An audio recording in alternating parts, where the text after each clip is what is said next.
2026 தேர்தலில் பாரதிய ஜனதா கட்சியோடு கூட்டணி வைப்பதற்கு சாத்தியம் இருக்கிறதா? தேர்தல் ஆணையத்தின் மூலமாகவும் அவர்கள் மிரட்டல் விடுப்பதற்கு சாத்தியக்கூறுகள் இருக்கின்றன. எங்களை மிரட்டி பணிய வைப்பதற்கு எந்த சக்தியாலும் முடியாது. மத்திய அரசினுடைய அழுத்தத்தால் தவறு செய்வார்கள் என்று சொன்னால் தேர்தல் ஆணையம் வெளிப்படையாக மிகப்பெரிய சங்கடங்களை தேர்தல் ஆணையம் எதிர்கொள்ள வேண்டி இருக்கும் என்பதை நான் தெரிவித்துக் கொள்கிறேன். நாகரிகமாக நான் சொல்ல விரும்புகிறேன். இப்போ நீ எந்த நிபந்தனையும் இல்லாமல் எனக்கு இந்த பதவி தான் வேணும்னு டிமாண்ட் பண்ணாமல் திரு பன்னீர்செல்வம் அவர்கள் ஓப்பன் ஆஃபர் கொடுத்தாருன்னா அவரை ஏற்றுக்கொள்வதற்கு கட்சி தயாராக இருக்கிறது. அதற்குரிய பதில் சொல்லுகின்ற இடத்தில் நான் இல்லை. நான் ஒரு தொண்டன். திரு ஸ்டாலினை விட திரு டிடிவி தினகரனும் திரு ஓ பன்னீர்செல்வம் அவர்களும் இந்த கட்சியை எப்படியாவது எடப்பாடி பழனிசாமி இடத்திலிருந்து பிடுங்கி விட வேண்டும் என்று நினைக்கிறார். திரு மறைந்த முன்னாள் முதலமைச்சர் கருணாநிதியை ஒரு எதிரியாகவே இந்த நிமிடம் வரை நாங்கள் பார்த்து கொண்டிருக்கிறோம். அப்படிப்பட்ட கட்சியிலே 3 முறை முதலமைச்சராக இருந்த திரு ஓ பன்னீர்செல்வம் அவர்கள் என்னுடைய தந்தை கருணாநிதியினுடைய கதை வசனத்தை எல்லாம் அந்த புத்தக வடிவங்களாக வரும் அதையெல்லாம் இன்னும் பொட்டியிலே வைத்து பாதுகாத்து கொண்டிருக்கிறார் படித்து என்று திரு ஓ பன்னீர்செல்வம் சட்டமன்றத்திலே கூறுகிறார் என்று சொன்னால் இவர் எந்த அளவிற்கு திமுகவும் சொல்லக்கூடிய ஒரு குற்றச்சாட்டு அதிமுக தொடர் தோல்விகளை சந்தித்துக் கொண்டிருக்கிறது.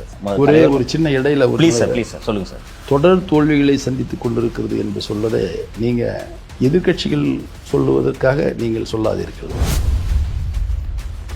நாங்கள் தொடர் தோல்வி சந்திக்கவில்லை. எதிர்கட்சி அந்தஸ்து எங்களிடத்தில் இருக்கிறது. உங்களைப் போல எதிர்கட்சி அந்தஸ்து இல்லாமல் போய்விடவில்லை. பெரும்பாலான மக்களிடையே பேசு பொருளாக இருப்பது அண்ணா திராவிட முன்னேற்ற கழகமும் தமிழக வெற்றி கழகமும் ஒரு அணியில் ஒரு பக்கம் இருந்து எதிரியாக திராவிட முன்னேற்ற கழகத்தை பார்ப்பதனால் இந்த 2 கட்சிகளிடையே கூட்டணி ஏற்படுவதற்கு வாய்ப்பு இருக்கிறதா என்ற பேச்சு மக்களிடையேயும் பத்திரிகையாளர்களிடையும் பரவலாக இருக்கிறது. இது குறித்து தாங்கள் என்ன சொல்ல விரும்புகிறீர்கள்? விஜய் அவர்கள் ஒரு கட்சி ஆரம்பித்திருக்கிறார். ஏற்கனவே நாங்கள் வார்த்தை சொல்லிவிட்டோம். காலம் கணிகின்ற பட்சத்தில்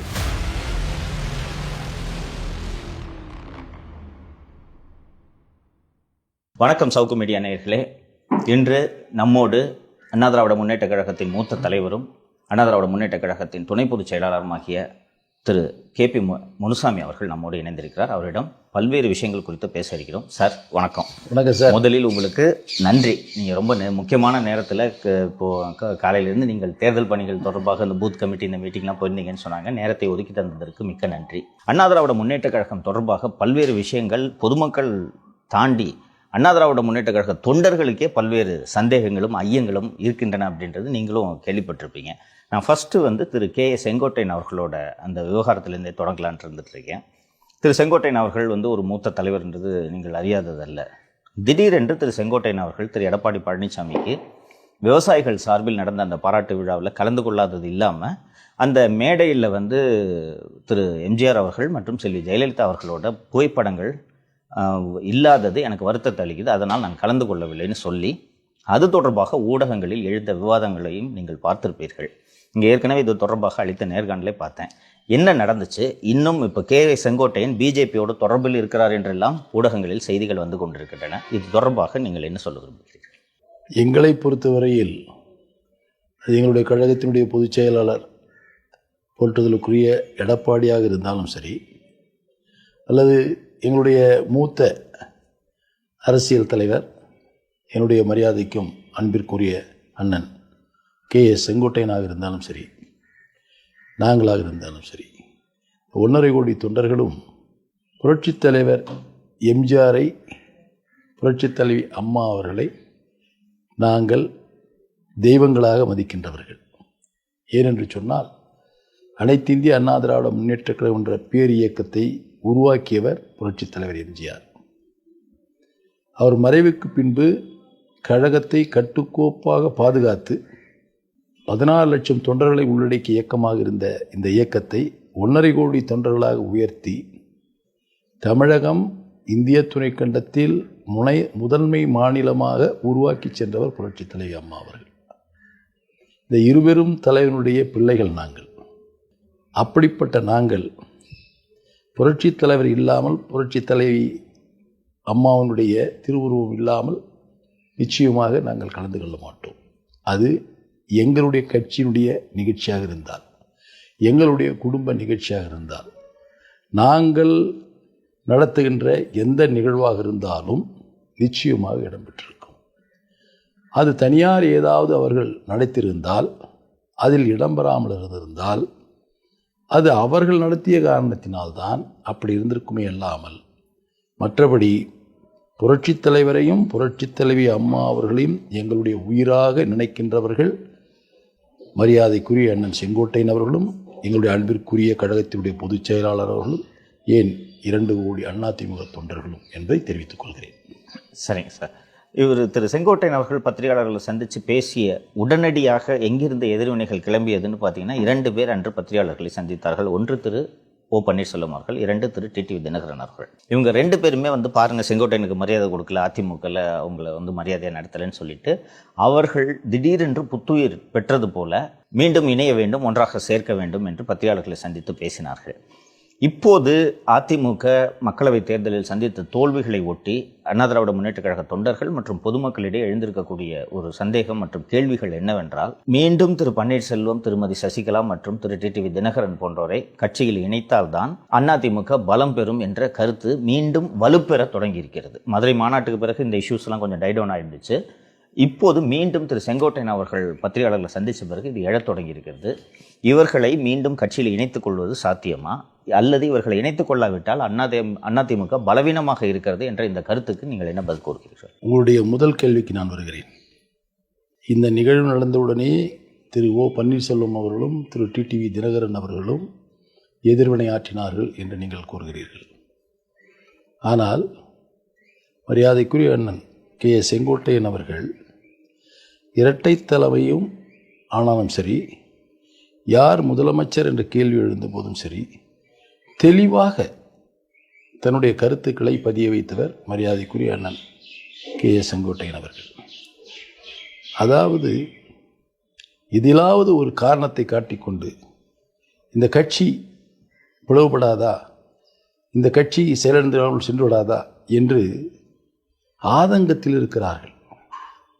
ஒரு கருத்து சொல்ல வேண்டும் என்று சொன்னால், திரு ஸ்டாலினை விட திரு டிடிவி தினகரனும் திரு ஓ பன்னீர்செல்வம் அவர்களும் இந்த கட்சியை எப்படியாவது எடப்பாடி பழனிசாமி இடத்திலிருந்து பிடுங்கி விட வேண்டும் என்று நினைக்கிறார்கள்.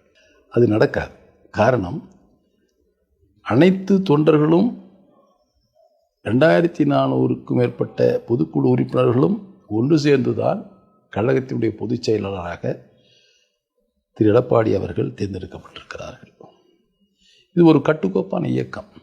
ஒரு மனிதருக்கு எந்த வகையிலும் வாய்ப்பை கொடுக்காத இயக்கம். கட்சியின் அடிப்படையில் தான், தொண்டர்களின் அடிப்படையில் தான் இன்று பொதுச்செயலாளர் பொறுப்பேற்றிருக்கிற எடப்பாடியார்கள் வந்திருக்கிறார்கள். அதனால் தனிப்பட்ட முறையில் இந்த இயக்கத்தை எப்படியாவது சீர்குலைக்க வேண்டும் என்று முயற்சி செய்து கொண்டிருக்கின்ற திரு ஓ பன்னீர்செல்வம் ஆனாலும் சரி, அல்லது திரு டிடிவி தினகரன் ஆனாலும் சரி, நிச்சயமாக அவர்களுடைய கனவு பலிக்காது என்பதை தெரிவித்துக் கொள்கிறேன். சரிங்க சார். இந்த குறிப்பாக திரு பன்னீர்செல்வம் மற்றும் தினகரன் போன்றோர் குறிப்பிடுவது, எங்களை கட்சியில் இணைத்துக் கொள்ளாவிட்டால் தென் தமிழகத்தில் அண்ணா திராவிட முன்னேற்ற கழகம் பலவீனமாக இருக்கிறது. அதற்கு சமீபத்திய மக்களவைத் தேர்தல் முடிவுகளே உதாரணம். பல இடங்களில் அவர்கள் 3வது இடத்திற்கு தள்ளப்பட்டார்கள் என்று சொல்கிறார்கள். பொதுமக்கள் மத்தியிலேயே அண்ணா திராவிட முன்னேற்ற கழகத்துக்கு ஆதரவு மனநிலையில் இருக்கக்கூடியவர்கள் மத்தியிலும் கட்சி தென் தமிழகத்தில் பலவீனமாக இருக்கிறது என்று சொல்கிறார்கள். இதை எப்படி வரக்கூடிய சட்டப்பேரவை தேர்தலில் அதிமுக எதிர்கொள்ளப் போகிறது? உங்களுடைய கருத்து பிரகாரமே நான் வருகிறேன்.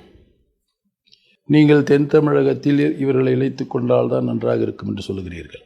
நீங்கள் அவ்வாறு கூறுகின்ற அதே நேரத்தில் யாரை இணைக்க வேண்டும் என்று நீங்கள் விரும்புகிறீர்களோ அவருடைய செயல்பாடுகளையும் நீங்கள் சற்று பின்னோக்கி சிந்திக்க வேண்டும். நாடாளுமன்ற தேர்தல் வருகிறது. கட்சியிலிருந்து வெளியேற்றப்பட்டவர் எப்படி இருக்க வேண்டும்? மீண்டும் கட்சியில் இணைத்துக் கொள்வதற்குரிய நடவடிக்கையில் தானே அவர் இருக்க வேண்டும். மாறாக கட்சியின் நடவடிக்கையில் எதிராக செயல்படுவதோடு மட்டுமல்லாமல் இன்னொரு கட்சியோடு கூட்டு சேர்ந்து தேர்தல் நிற்கிறார். கட்சியினுடைய சின்னத்தை எதிர்த்து நிற்கிறார். அதோடு மட்டுமல்லாமல் இப்பொழுது உயர்நீதிமன்றம் ஒரு தீர்ப்பை வழங்கிய பொழுது அந்த தீர்ப்பில் கட்சியில் சம்பந்தப்படாத ஒரு நபர் நீதிமன்றத்துக்கு சென்றிருக்கிறார். அவர் செல்வது அவருடைய விருப்பம். ஆனால் கட்சியில் எல்லா வகையான பதவிகளையும் அனுபவித்துவிட்டு நீங்கள் உச்சநீதிமன்றத்தில் கேவிட் போடுகிறீர்களே, எந்த அடிப்படையில் போடுகிறீர்கள்? யாருக்காக போடுகிறீர்கள்? எதற்காக போடுகிறீர்கள்? உங்களுக்கு நாங்கள் எந்தவித நிபந்தனையும் இல்லாமல் நாங்கள் சேர்ந்து கொள்கிறோம் என்று நீங்கள் சொல்கிறீர்கள் என்று சொன்னால், மனசாட்சியோடு நீங்கள் செயல்படுகிறீர்கள் என்று சொன்னால், இதையெல்லாம் தவிர்த்துவிட்டு இந்த இயக்கத்தில் இணைவதற்கு வாய்ப்பு தாருங்கள் என்று தானே கேட்டிருக்க வேண்டும். மாறாக இயக்கத்தினுக்கு முழுமையாக எதிர் நடவடிக்கையில் ஈடுபட்டு கொண்டு ஒரு பக்கம் இது போன்ற ஒரு கருத்துக்களை சொல்லுவது மக்களை குழப்புவதற்காகத்தான் இது முடியுமே அல்லாமல் உங்கள் மீது ஒரு நல்ல எண்ணமோ அனுதாபமோ ஏற்படுவதற்கு வாய்ப்பில்லை என்பது என்னுடைய கருத்து. நீங்கள் பன்னீர்செல்வத்தை பற்றி இப்போது குறிப்பிட்டீர்கள். அவர் ஒரு 3 முறை முதலமைச்சராக இருந்தவர், அம்மாவால் அடையாளம் காட்டப்பட்டவர் என்றெல்லாம் அவர் சொல்கிறார். சமீபத்தில் இந்த டெவலப்மெண்ட்ஸை ஒட்டி அவர் சொன்ன ஒரு வார்த்தை, எந்த நிபந்தனையும் இல்லாமல் நான் கட்சியில் இணைந்து கொள்றதுக்கு நான் தயார் அப்படின்றதையும் அவர் ஒரு புறம் சொல்கிறார். அதே போல் நீங்கள் குறிப்பிட்டது போல் இதை எந்த நிபந்தனை இல்லாமல் இணைத்துக் கொள்கிறேன்னு ஒரு புறம் சொல்லிட்டு இந்த அதிமுக வழக்கு தொடர்பாக போய் முதல்ல கேவிட்டு போட்டு தான் அவர் தான் போடுகிறார். இப்போ நீ எந்த நிபந்தனையும் இல்லாமல் எனக்கு இந்த பதவி தான் வேணும்னு டிமாண்ட் பண்ணாமல் திரு பன்னீர்செல்வம் அவர்கள் ஓப்பன் ஆஃபர் கொடுத்தார்னா அவரை ஏற்றுக்கொள்வதற்கு கட்சி தயாராக இருக்கிறதா? அதற்குரிய பதில் சொல்லுகின்ற இடத்தில் நான் இல்லை. நான் ஒரு தொண்டன். என்னுடைய வருத்தத்தை தான் என்னால் தெரிவிக்க முடியுமே அல்லாமல் ஒரு அதிகாரத்தை செலுத்துவதற்குரிய அதிகார மையத்திலே நான் இல்லை. மாறாக இந்த இயக்கம் அடிபடுகிறதே, பாதிக்கப்படுகிறதே என்ற ஒரு ஆதங்கம். ஏனென்று சொன்னால் நானும் அவரோடு ஒரு சில காலம் பயணித்திருக்கிறேன். அந்த பயணத்தின் அடிப்படையிலே தான் அவர் மீது எப்படி இருந்தாலும் ஒரு காலத்தில் அவரை அண்ணன் என்று நான் அழைத்தவன். அது மாற்று கருத்து இல்லை. ஆனால் அந்த அண்ணனாக இல்லாமல் வேறு மாதிரி சென்று கொண்டிருக்கிறாரே, அதை நிற்கும் பொழுது தான் வேதனையாக இருக்கிறது. சார், இன்றும் நீங்கள் பாரதிய ஜனதா கட்சியோடு செப்டம்பர் 2023 கூட்டணியை முறித்து கொண்டு இனி சட்டப்பேரவை தேர்தலிலும் மக்களவைத் தேர்தலிலும் சரி சட்டப்பேரவை தேர்தலிலும் சரி பாரதிய ஜனதா கட்சியோடு கூட்டணி கிடையாது என்று தெளிவாக அதிமுக பொதுச் செயலாளர் அறிவித்து விட்டார். இருந்தபோதும் கூட 2024 தேர்தலில் சிறுபான்மை மக்கள் அண்ணா திராவிட முன்னேற்ற கழகத்திற்கு ஆதரவு அளிக்கவில்லை என்பதை நாம் முடிவுகள் வாயிலாக பார்த்தோம். இப்போதும் நீங்கள் எந்த நேரம் வேண்டுமானாலும் பாரதிய ஜனதா கட்சியோடு கூட்டணி சேர்ந்து கொள்வீர்கள் என்ற குற்றச்சாட்டை அல்லது பரப்புரையை திராவிட முன்னேற்ற கழகம் தொடர்ந்து செய்து கொண்டிருக்கிறது. அல்லது நீங்கள் ரகசிய கூட்டணியில் இருக்கிறீர்கள் என்ற பிரச்சாரத்தையும் அது செய்து கொண்டிருக்கிறது. இப்போது நீங்கள் 2026 தேர்தலில் பாரதிய ஜனதா கட்சியோடு கூட்டணி வைப்பதற்கு சாத்தியம் இருக்கிறதா? இந்த சந்தேகத்தை நீங்கள் தெளிவுபடுத்த வேண்டும், மூத்த தலைவர் என்ற முறையில் தெளிவுபடுத்த வேண்டும் என்று நினைக்கிறேன். ஏன்னா ஒரு ஆம்பிகுட்டி இருந்துகிட்டே இருக்கு. ஒரு மைனாரிட்டியாக நான் கேட்குறேன். ஒரு கருத்தை சொல்கிறேன். நாங்கள் பாரதிய ஜனதாவோடு கூட்டணி சேருகிறோமா இல்லையா என்பது பின்பு வரலாம். ஆனால் இன்று திராவிட முன்னேற்ற கழகத்தினுடைய தலைவர் முதலமைச்சராக இருக்கின்ற திரு ஸ்டாலின் அவர்கள் தினமும் இந்த கருத்தை சொல்லி சொல்லி சொல்லி சொல்லி இந்த சிறுபான்மை மக்கள் நம்மிடத்திலிருந்து எங்கு சென்று விடுவார்களோ என்ற பயத்திலேயே இது போன்ற பாரதிய ஜனதா ஆட்சியோடு ஒட்டோடு இருக்கிறது, உறவோடு இருக்கிறது, கூட்டணியோடு இருக்கிறது, எதை சொன்னாலும் தந்தையும் மகனும் இதையே சொல்லி கொண்டிருக்கிறார்கள். அப்படி சொல்லிக்கொண்டிருக்கின்ற இந்த சூழலில் அவர்களுக்கு பயம் வந்துவிட்டது. எங்கு இவர்கள் தனியாக நின்றால் சிறுபான்மை இன மக்கள் இவர்களுக்கு வாக்களித்து விடுவார்களோ என்ற பயம் இருக்கிறது. அவருடைய பயத்திலிருந்தே நான் உங்களுக்கு பதில் சொல்லிவிட்டேன். சரிங்க சார். சார், இப்போது பிஜேபி 24 மக்களவை தேர்தலுக்கும் அண்ணா திராவிட முன்னேற்ற கழகத்தோடு கூட்டணி வைக்க வேண்டும் என்று கடும் நெருக்கடி கொடுத்தது என்பது எனக்கு ஒரு பத்திரிகையாளர் என்ற முறையில் எனக்கு நன்றாக தெரியும். இப்போதும் கூட அண்ணா திராவிட முன்னேற்ற கழகம் கூட்டணிக்கு வரவில்லை என்றால் அவர்கள் தனியாக தேர்தலை சந்திக்க வேண்டும் என்ற நிலையில் எப்படியாவது மீண்டும் கூட்டணிக்கு வர வேண்டும் என்று அவர்கள் கடும் முயற்சி எடுத்துக்கொண்டிருக்கிறார்கள். இதற்கு மற்ற மாநிலங்களில் அவர்கள் செய்ததை போல மிரட்டும் ஆயுதத்தை அவர்கள் ஏஜென்சியை வைத்து மிரட்டும் ஆயுதத்தை அவர்கள் கையில் எடுப்பதற்கான சாத்தியக்கூறுகள் இருக்குது. ஏன்னா எல்லா ஸ்டேட்லையும் இதை பண்ணியிருக்காங்க. கட்சிகளை உடைப்பது அவர்கள் பிஜேபியின் வழக்கமாகவே இருந்து வருகிறது, ஏஜென்சிஸை பயன்படுத்தி. இப்போதும் சமீபத்தில் இந்த நீதிமன்ற தீர்ப்பு தேர்தல் ஆணையத்துக்கு இதை விசாரிக்கலாம் என்ற அதிகாரம் கொடுத்துள்ளதை பார்த்தீர்கள் என்றால் தேர்தல் ஆணையத்தின் மூலமாகவும் அவர்கள் மிரட்டல் விடுப்பதற்கு சாத்தியக்கூறுகள் இருக்கின்றன. இப்படிப்பட்ட சூழ்நிலையில் நீங்கள் எங்கள் கூட கூட்டணிக்கு வரணுன்ட்டு ஒரு நெருக்கடியை அண்ணா திராவிட முன்னேற்ற கழகத்தின் மீது பிஜேபி ஏஜென்சி வச்சோ எதை வைத்தோ கொடுத்தால் அதிமுக அதை எப்படி எதிர்கொள்ளும்? அனைத்து இந்திய அண்ணா திராவிட முன்னேற்ற கழகத்தை பொறுத்தவரையில் எங்களுடைய கழகத்தினுடைய பொதுச் செயலாளரானாலும் சரி, நாங்களானாலும் சரி, ஒரு முடிவெடுத்து அதில் செயல்படுகின்ற பொழுது எங்களை மிரட்டி பணிய வைப்பதற்கு எந்த சக்தியாலும் முடியாது. இப்பொழுது கூட உயர்நீதிமன்றம் ஒரு தீர்ப்பு வழங்கி தேர்தல் ஆணையம் விசாரிக்கலாம் என்று சொல்லியிருக்கிறது. எந்தெந்த கருத்தின் அடிப்படையில் விசாரிக்கலாம் என்பதையும் சொல்லியிருக்கிறது. தேர்தல் ஆணையத்திற்கு எந்த அளவில் அதிகாரம் இருக்கிறது என்பதும் எங்களுக்கு தெரியும். அதன் அடிப்படையில் வருகின்ற பொழுது எங்கள் இயக்கத்தை தேர்தல் ஆணையம் விசாரிப்பதற்குரிய மூல காரண காரியங்கள், எங்களுக்கு எதிராக சொல்வதற்குரிய காரண காரியங்கள் எதுவும் இல்லை. அதனால் நாங்கள் தைரியமாக இருக்கிறோம்.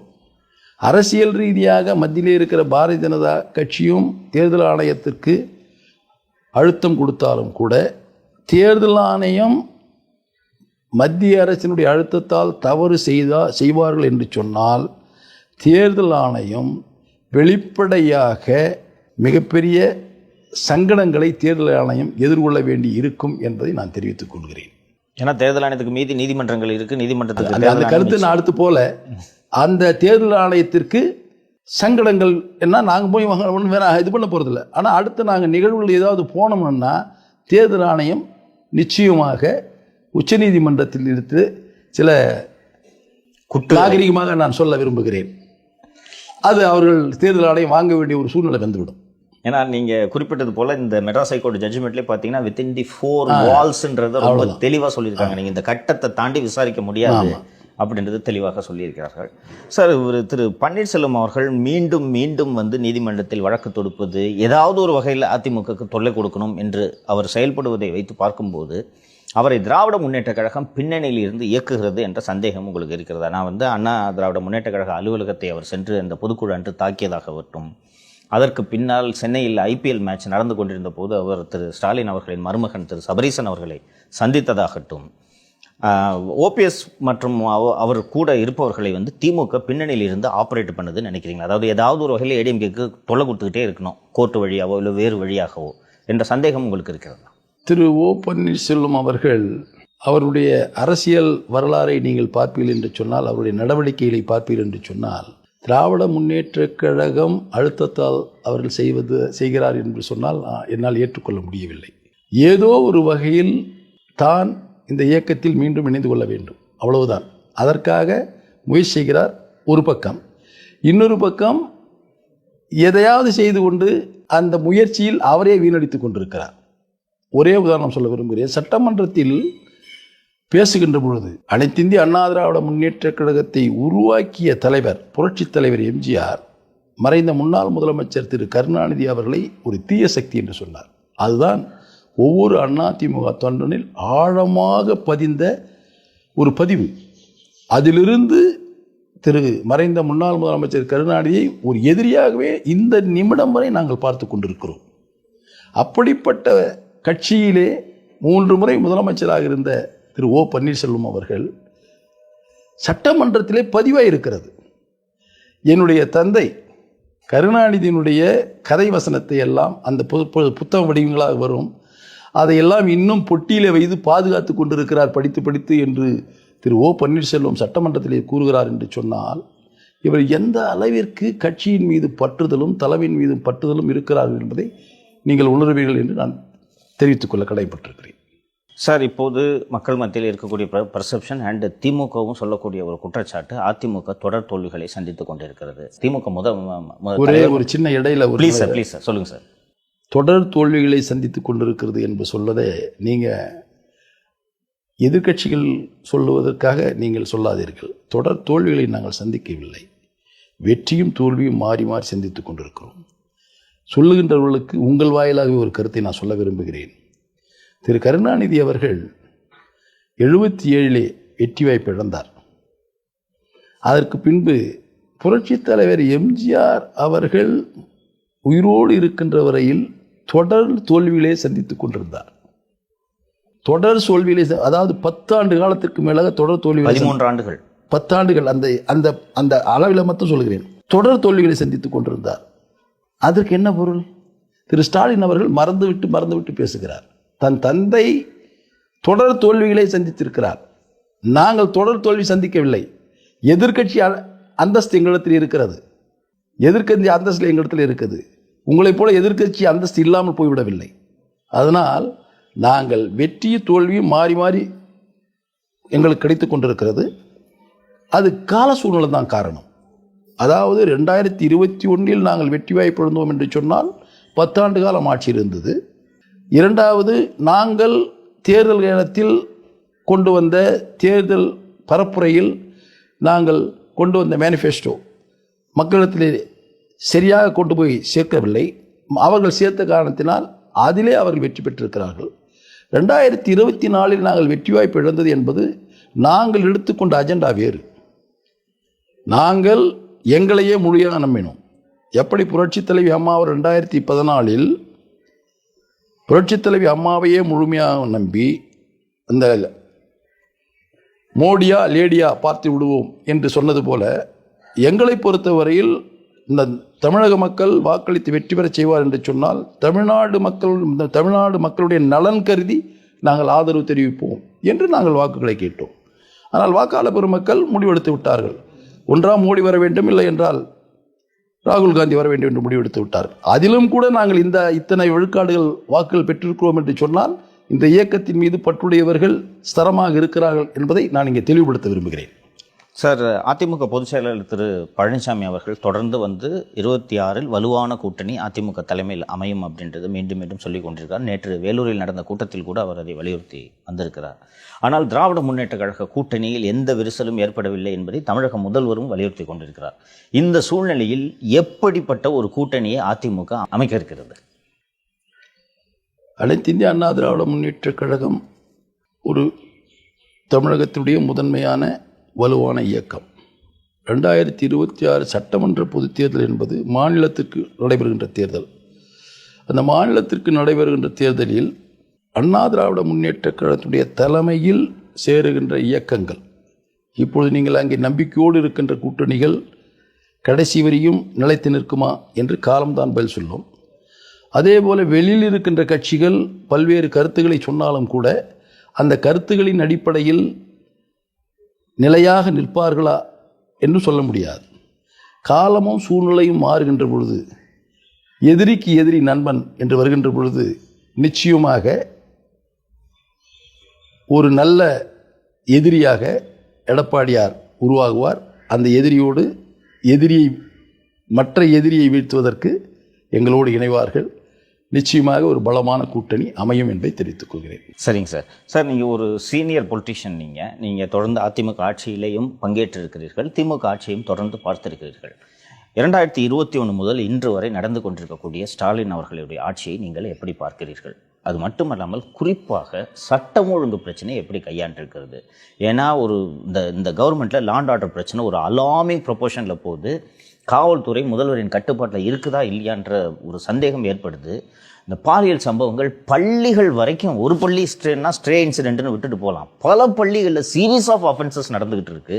முதல்வர் தமிழ்நாடு பெண்களுக்கு பாதுகாப்பான மாநிலமாக இருக்குன்னு சொல்லிட்டு இருக்காரு. இது ஒரு அச்சமூட்டும் சூழல் உருவாகி இருப்பதாக எதிர்க்கட்சிகள் பூதாகரப்படுத்துகின்றனவா? நீங்கள் ஒரு சீனியர் பொலிட்டிஷியனாக இந்த ஆட்சியை, 4 ஆண்டு கால ஆட்சியை எப்படி மதிப்பிடுகிறீர்கள்? அண்ட் லாண்ட் ஆர்டர் கான்டெக்ட்லையும் சொல்லுங்கள். இன்றைய முதலமைச்சர் திரு ஸ்டாலின் அவர்கள் மனசாட்சியோடு செயல்பட வேண்டும். இந்த ஆட்சி அவருடைய கரங்களிலே இல்லை.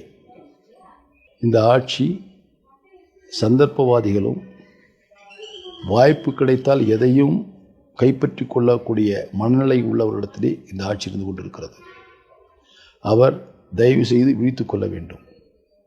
அவர் ஆட்சிக்காக மட்டுமல்ல, கட்சிக்காக மட்டுமல்ல, மக்களுக்காக விழித்து கொள்ள வேண்டும். காரணம், படிக்கின்ற பிள்ளைகள் முழுவதும் சீரழிந்து கொண்டிருக்கிறார்கள். அப்படி சீரழிகின்ற குழந்தைகளுடைய பெற்றோர்களுடைய மனநிலை எப்படி இருக்கும் என்று பாருங்கள். அதை பற்றி இந்த ஆட்சியாளர்கள் கவலைப்படவில்லை. நிறைய இடங்களில் கஞ்சாவும் அவையும் விற்கப்படுகிறது. அப்படி விற்கப்படுவது பல இடங்களில் ஆளுகின்ற கட்சிக்கு சொந்தக்காரர்களாகவே இருக்கிறார்கள். காவல்துறை தட்டி கேட்க முடியவில்லை. காவல்துறை தட்டி கேட்க முடியாத காரணத்தினால் பல்வேறு வகையான தவறுகள் நடைபெற்றுக் கொண்டிருக்கிறது. அதுவும் கிருஷ்ணகிரியில் பார்ப்பீர் என்று சொன்னால் தொடர்ந்து பாலியல் தொல்லை தொடர்ந்து நடைபெறும். கடந்த ஆண்டு போலி NCC கேம்பில் நடந்த கிட்டத்தட்ட பல பெண் பிள்ளைகள் பாதிக்கப்பட்டிருக்கிறார்கள். இப்பொழுது அதனோடு இப்பொழுது இன்னொரு இடத்திலே, இன்னொரு பள்ளியிலே ஒரு மாணவன் பாதிக்கப்பட்டிருக்கிறான். ரொம்ப வேதனையாக இருக்கிறது. இதை இன்றைய முதலமைச்சர் புரிந்து கொள்ள வேண்டும். மக்களுடைய நலனுக்கு அவர் விழித்து கொள்ள வேண்டும். இருக்கின்ற 14 மாத கால ஆட்சியிலாவது சட்டம் ஒழுங்கை சரி செய்வதற்கு அவர் முயற்சி செய்ய வேண்டும். ஆனால் அவரால் முடியாத பட்சத்தில் மீண்டும் இந்த சட்ட ஒழுங்கை சரி செய்து மக்களுக்கு பாதுகாப்பான ஆட்சி கொடுக்க வேண்டும் என்று சொன்னால் மீண்டும் அனைத்து இந்திய அண்ணா திராவிட முன்னேற்றக் கழகம் ஆட்சிக்கு வர வேண்டும். எங்களுடைய பொதுச் செயலாளர் எடப்பாடியார் முதலமைச்சராக வேண்டும். நிச்சயமாக இது போன்ற சமூக விரோத சக்திகளை கடுமையாக நடவடிக்கை எடுத்து அடக்கி மக்களுக்கு பாதுகாப்பான அரசு நாங்கள் கொடுப்போம் என்ற உறுதியை உங்கள் வாயிலாக தெரிவித்திருக்கிறேன். சார், இன்னும் அடுத்த வாரம் செல்வி ஜெயலலிதா அவர்களின் பிறந்தநாள் வருகிறது. நீங்கள் செல்வி ஜெயலலிதா அவர்கள், நீங்கள் அவங்க கூட அமைச்சரவையில் பங்கேற்றவர். நீங்கள் செல்வி ஜெயலலிதா அவர்கள் முதலமைச்சராக இருந்தபோது இது போன்ற சட்டம் ஒழுங்கு பிரச்சனை, குறிப்பாக பெண்களுக்கு எதிரான குற்றங்கள் வரும்போது அவரை எப்படி அதை அணுகினார், எப்படி கையாண்டார்ன்றதை நீங்கள் கொஞ்சம் சொன்னீங்கன்னா நல்லாயிருக்கும். புரட்சித் தலைவி அம்மா அவர்கள் சட்டம் ஒழுங்கை கையாளுகின்ற பொழுது பல்வேறு வகையான செய்திகளை சேகரித்து கொண்டு காவல்துறையோடு மட்டும் அவர் நின்றுவிடவில்லை. பல்வேறு உயரதிகாரிகள் மற்றும் வேறு சில எங்கிருந்து வருகின்ற செய்திகள் வரும்போது துணிந்து முடிவெடுப்பார். அந்த எடுப்ப சூழ்நிலையில் யாரும் இடையிலே உள்ளே நுழைவதற்கு அவர் அனுமதிக்க மாட்டார். அதோடு மட்டுமல்ல, யாரும் துணிந்து சொல்வதற்கும் அப்பொழுது யாரும் இல்லை. காவல்துறை தன்னிச்சையாக எந்த விதமான அழுத்தமும் இல்லாமல் முதலமைச்சர் இடுகின்ற ஆணையை முழுமையாக நிறைவேற்றக்கூடிய காவல்துறையாக அப்போது இருந்தது.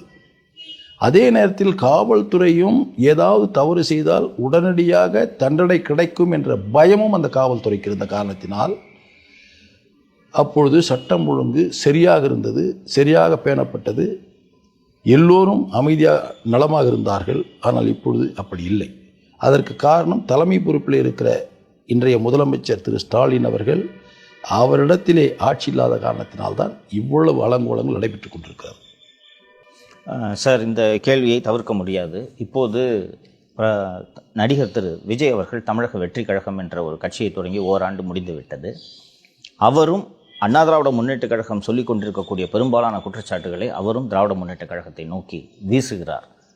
அண்ட் பெரும்பாலான மக்களிடையே பேசும் பொருளாக இருப்பது அண்ணா திராவிட முன்னேற்றக் கழகமும் தமிழக வெற்றி கழகமும் ஒரு அணியில் ஒரு பக்கம் இருந்து எதிரியாக திராவிட முன்னேற்றக் கழகத்தை பார்ப்பதனால் இந்த இரண்டு கட்சிகளிடையே கூட்டணி ஏற்படுவதற்கு வாய்ப்பு இருக்கிறதா என்ற பேச்சு மக்களிடையேயும் பத்திரிகையாளர்களிடையும் பரவலாக இருக்கிறது. இது குறித்து தாங்கள் என்ன சொல்ல விரும்புகிறீர்கள்? நான் ஏற்கனவே சொல்லிவிட்டேன். பெரிய எதிரியாக இன்று தமிழகத்தில், அதாவது யாருக்கு? திரு ஸ்டாலினுக்கு பெரிய எதிரியாக திரு எடப்பாடியார் இருக்கிறார். அவர் தலைமையில் யார் வந்தாலும் உரிய மரியாதையோடு அரவணைத்து தேர்தல் களத்திலே நிற்போம். நடிகர் விஜய் அவர்கள் ஒரு கட்சி ஆரம்பித்திருக்கிறார். ஏற்கனவே நாங்கள் வாழ்த்து சொல்லிவிட்டோம்.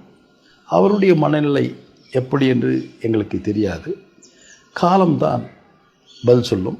காலம் கணிகின்ற பட்சத்தில் நிச்சயமாக ஒரு திறமையற்ற ஆட்சியை வெளியேற்றுவதற்கு அவரும் உடன் வந்தால், எங்கள் தலைமையை ஏற்றுக்கொண்டால், உணர்வுபூர்வமாக இணைந்தோம் என்று சொன்னால் மகிழ்ச்சி தான். ரொம்ப அழகாக பதில் சொன்னீங்க சார். நிகழ்ச்சியோட இறுதி பகுதிக்கு வந்துட்டோம். கடந்த சட்டப்பேரவை தேர்தலில் அண்ணா திராவிட முன்னேற்றக் கழகம் தேர்தல் வியூக வகுப்பாளர் திரு சுனில் கனுகுடு அவர்களை பயன்படுத்தியது. And he did an impressive job, அதை மறுக்க முடியாது. இந்த சட்டப்பேரவை தேர்தலுக்கு வியூக வகுப்பாளர் திரு பிரசாந்த் கிஷோரோடு அண்ணா திராவிட முன்னேற்றக் கழகம் பேச்சுவார்த்தை நடத்தி கொண்டிருந்தது என்று செய்திகள் உலா வந்தன. இந்த சூழ்நிலையில் திரு பிரசாந்த் கிஷோர் அவர்கள் தாவேக தலைவர் திரு விஜய் அவர்களை போய் அவரது இல்லத்தில் சந்தித்து விட்டு வந்திருக்கிறார். 2026 சட்டப்பேரவை தேர்தலுக்கு அண்ணா திராவிட முன்னேற்றக் கழகம் இது போன்ற வியூக வகுப்பாளரை அணுகுவதற்கு அல்லது ஹையர் பண்ணுறதுக்கான பிளான்ஸ் இருக்கா? என்ன அது போன்ற திட்டம்? நீங்கள் ரொம்ப டீட்டெயிலாக உங்கள் சீக்ரெட்ஸ் எல்லாம் சொல்ல வேணாம். இது போன்ற பிரசாந்த் கிஷோரோடு நீங்கள் பேச்சுவார்த்தை நடத்தினீர்கள், அவர் உங்களிடம் சொல்லாமல் திரு விஜய் அவர்களோடு சென்று விட்டார் என்ற ஒரு கருத்தும் நிலவுகிறது. இது பற்றி என்ன கூற விரும்புகிறீர்கள்? இது என்னுடைய அறிவுக்கு எட்டாத ஒரு செய்தி என்று கருதுகிறேன். காரணம், பொதுச் செயலாளர் ஆனாலும் சரி, நாங்கள் ஆனாலும் சரி, இந்த கருத்தை, இது போன்ற கருத்தை பரிமாறிக்கொள்ளவில்லை. நீங்கள் தான் இந்த கருத்தை சொல்லுகிறீர்கள். அது எவ்வளவு தூரம் உண்மை என்று என்னால் சொல்ல முடியவில்லை. கட்டாயம் இருக்காது என்றே கருதுகிறேன். காரணம், அப்படி ஒரு சூழல் வந்திருந்தால் எல்லோரும் கலந்து கொண்டு தானே என்னுடைய பொதுச் செயலாளர் முடிவெடுப்பார். அதனால் அதற்கு வாய்ப்பில்லை. இன்னொன்று, இது ஒரு கருத்தை சொல்லுகிறேன். அனைத்து இந்திய அண்ணா திராவிட முன்னேற்ற கழகத்தை பொறுத்தவரையில் எங்களை உருவாக்கிய தலைவர்கள், புரட்சித் தலைவரும் புரட்சித் தலைவி அம்மா அவர்களும் இது போன்ற தேர்தல் வியூக சிந்தனையாளர்கள் இல்லாமலேயே மிகப்பெரிய வெற்றியை அடைந்திருக்கிறார்கள். அவர் வழியில் வந்த நாங்கள் ஒவ்வொரு தொண்டனும் ஒரு பிரசாந்த் கிஷோர் தான் என்பதை நான் தெரிவித்துக் கொள்கிறேன். ரொம்ப அழகாக சொல்லியிருக்கீங்க சார் நீங்கள். அண்ட் அண்ணா திராவிட முன்னேற்ற கழக தொண்டர்களுக்கு துணை பொதுச் செயலாளராக நீங்கள் சொல்ல விரும்பும் செய்தி என்ன, 2006 தேர்தலை மனதில் வைத்து? எங்களுடைய அனைத்திந்திய அண்ணா திராவிட முன்னேற்ற கழகத்தினுடைய எங்களை வாழ வைத்து கொண்டிருக்கின்ற தெய்வங்களாகிய தொண்டர்களுக்கு நாங்கள் சொல்லுவது ஒன்றுமில்லை. அவர்கள் சொல்லுவதை நாங்கள் கேட்டுக்கொண்டிருக்கிறோம். அவர் சொல்லுவதை கேட்டுக்கொண்டு அவர்களோடு இணைந்து இப்பொழுது வேகமாக ஓடிக்கொண்டிருக்கிறோம். அப்படி ஓடுகின்ற நேரத்தில் எங்களை பாதுகாப்பாக கொண்டு போய் கரை சேர்க்கக்கூடிய தொண்டர்கள் அவர்கள். எனவே அந்த 1.25 கோடி தொண்டர்களுக்கும் தலைவணங்கி என்னுடைய வணக்கத்தை தெரிவித்து, அடுத்த தேர்தலில் வெற்றி பெறுவதற்கு அவர்கள் கடுமையாக உழைப்பார்கள். எந்த பலனையும் எதிர்பார்க்க மாட்டார்கள். யாருக்காகவும் ஒதுங்க மாட்டார்கள். யாருக்காகவும் பேச மாட்டார்கள். அண்ணா திராவிட முன்னேற்றக் கழகம் என்ற அந்த மாபெரும் இயக்கம் வெற்றி பெற வேண்டும். புரட்சித் தலைவர் எம்ஜிஆருடைய புகழ் பரப்பக்கூடிய, புரட்சித் தலைவி அம்மாவுடைய புகழை காக்கக்கூடிய தொண்டர்கள் மீண்டும் ஆட்சிக்கு வர வேண்டும். அந்த தொண்டர்களில் ஒருவராக இருக்கின்ற எடப்பாடி பழனிசாமி அவர்கள் முதலமைச்சராக வர வேண்டும் என்று அவர்கள் ஓடிக்கொண்டிருக்கிறார்கள். அவர்களோடு நாங்களும் ஓடிக்கொண்டிருக்கிறோம். அவர்களுக்கு எப்பொழுதும் என்னுடைய சிரம் தாழ்ந்த வணக்கத்தை தெரிவித்து அவர்களோடு ஓடிக்கொண்டிருக்கிறேன் என்பதை மட்டும் தெரிவித்துக் கொள்கிறேன். சார், ரொம்ப அழகாக பேசுனீங்க. அண்டு ரொம்ப அற்புதமாக ஓவராலான இஷ்யூஸ் எல்லாம் நம்ம கவர் பண்ணிட்டோம் அப்படின்ட்டு நான் நினைக்கிறேன். ரொம்ப நிறைவாக அமைந்தது இந்த நேர்காணல். உங்களது பிஸியான ஷெட்யூலுக்கு நடுவில் எங்களுக்காக நேரத்தை ஒதுக்கியதற்கு சவுக்கு மீடியா சேனல் சார்பாகவும் நேர்கள் சார்பாகவும் நன்றியை தெரிவித்துக் கொள்கிறேன். நன்றி சார். ரொம்ப நன்றி. வணக்கம்.